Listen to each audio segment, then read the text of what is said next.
महाराज जी, मेरा कल यूपीएससी की परीक्षा है। उससे पहले मैं 4 बार असफल हो चुकी हूँ।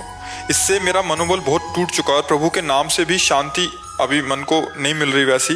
कृपया मार्गदर्शन करें ताकि मेरा मन इन जीवन के उतार चढ़ाव में स्थिर रहे और प्रभु में हमेशा देखो बच्चा, जब सांसारिक उन्नति की चाह होती, कामना होती, तो कामना का मूल ही होता है अशांति। और अशांतस्य कुतः सुखम, जो अशांत है वो सुख कहाँ अनुभव करेगा। अब जितनी कामनाएं हैं वो सब भय और अशांति देने वाली। मैं इस परीक्षा में पास हो जाऊं, ना पास होंगी तो क्या होगा, इतनी बार फेल हो गई, फिर फेल हो गई तो मेरा तो जीवन बर्बाद हो जाएगा। कितनी चिंताएं, कितना शोक, कितना भय हमारे अंदर जागृत हो जाता है जब हम सांसारिक कामनाओं से युक्त हो जाते हैं। अब सांसारिक कामनाओं की पूर्णता के लिए जो हमें अनुष्ठान, जो पवित्रता, जो धर्म चाहिए वो तो है नहीं। अब आजकल ऐसी अपवित्रताएं चली हैं कि ब्रह्मचर्य की रक्षा करना, धर्म की रक्षा करना, आहार पवित्र होना, विचार पवित्र होना, ये तो सब है नहीं। अब कामनाओं की पूर्ति करने के लिए जो हमको अनुष्ठान चाहिए, जो पवित्रता चाहिए, जो चरित्र पावन, विचार पावन और भगवद स्मरण, वो है नहीं। तो अशुभ कर्म तो बहुत हुए हैं और अशुभ का नाश करने वाला भागवतिक कर्म है नहीं। तो हमारी पढ़ाई होने पर भी, हमारा प्रयास होने पर भी हमारी उन्नति नहीं हो रही है। उसके लिए किसी टोना टुटका, जंतुर मंतुर, कलावा, इनकी जरूरत नहीं है। जरूरत है भगवान का स्मरण करने की, आचरण की पवित्रता की। अगर हमारे आचरण, चरित्र पवित्र है और भगवद स्मृति परायण है, कौन सी ऐसी पढ़ाई है जो हमारी स्मृति को गिरा सके। अगर हमारी स्मृति बलवान है तो हर जगह हम निकलते चले जाएंगे।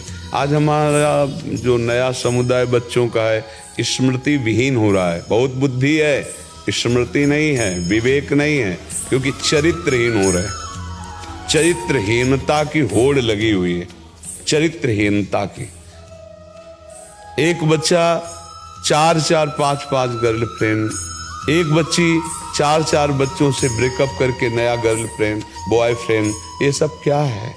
क्या है? चरित्रहीनता, ब्रह्मचर्यहीनता, चरित्रहीनता, अपवित्र विचार, अपवित्र चिंतन और उन्नति संसार की या पारलौकिक, ये शुभ से होती है।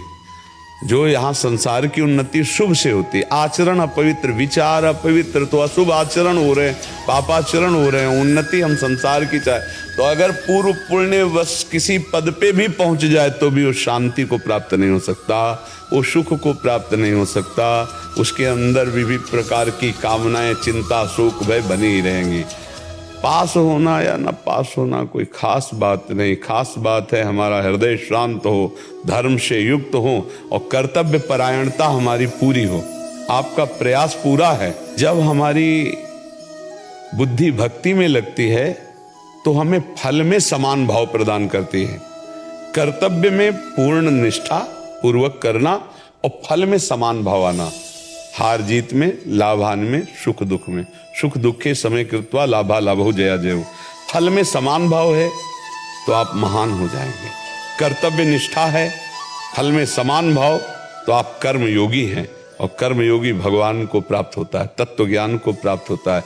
लेकिन कर्म हो रहे हैं, योग नहीं हो रहा है।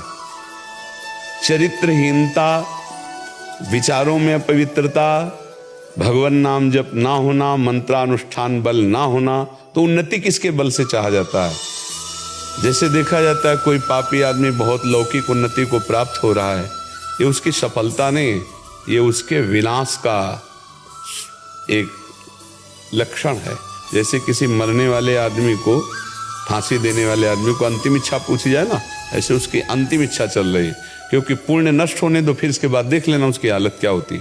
एक धर्मात्मा पुरुष थोड़ा दुख में है, परेशानियों में, तो उसके धर्म का फल नहीं है, ये उसके पूर्व पाप का फल है। इसको नष्ट होने दो, फिर देखना कैसे प्रकाशित होता है, कैसे वो चमकता है। इसलिए हमें चाहिए कि हम कुछ नाम अनुष्ठान करें, चरित्र पावन रखें, विचार पवित्र रखें और परिणाम में समान भाव रखें। अगर परिणाम में समान भाव की ये आपको युक्ति नहीं आई तो बहुत हानि हो जाती है। जैसे बच्चे फेल हो जाते हैं, अब घर के लोग भी डांट लगाए, बाहर के मित्र उनके पास हो गए, अब वो देखकर उपहास करते हैं, तो ऐसे नादान बच्चे फिर अपने शरीर को नष्ट करने की सोच लेते हैं। ऐसे ही किसान, उसकी फसल नष्ट हो गई, वो फल में समान भाव न रखने के कारण फिर वो ऐसे ही कहीं भी पराजय में, कहीं भी हानि में वो ऐसे बातें आने लगती। मुझे लगता है कि इस तरह की भारी भयानक अपराध जनित घटनाओं से बचने के लिए अध्यात्म को जरूर स्वीकार करना चाहिए। हमें सत्संग सुनना चाहिए। चरित्र बहुत पावन, तभी आपका जीवन पवित्र रहेगा। हम इस बात पर बहुत दुखी होते हैं जो लोग ब्रह्मचर्य का व्यर्थ में नाश करते हैं। बिना गृहस्थ में गए पाणी ग्रहण संस्कार किए जो ब्रह्मचर्य का नाश हो रहा है, महापाप है। ये स्मृति का नाश करके शरीर को जर्जर करके किसी योग्य नहीं रखता।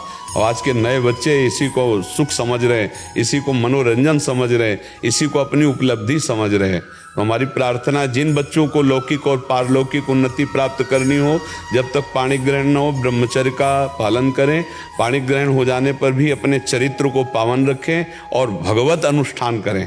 नाम का, मंत्रों का और बहुत से ऐसे पाठ हैं जिनके अनुष्ठान से अशुभ का नाश होता है और शुभ, जो भजन शुभ है, वो हमारा लोक और परलोक सब मंगल कर देता है।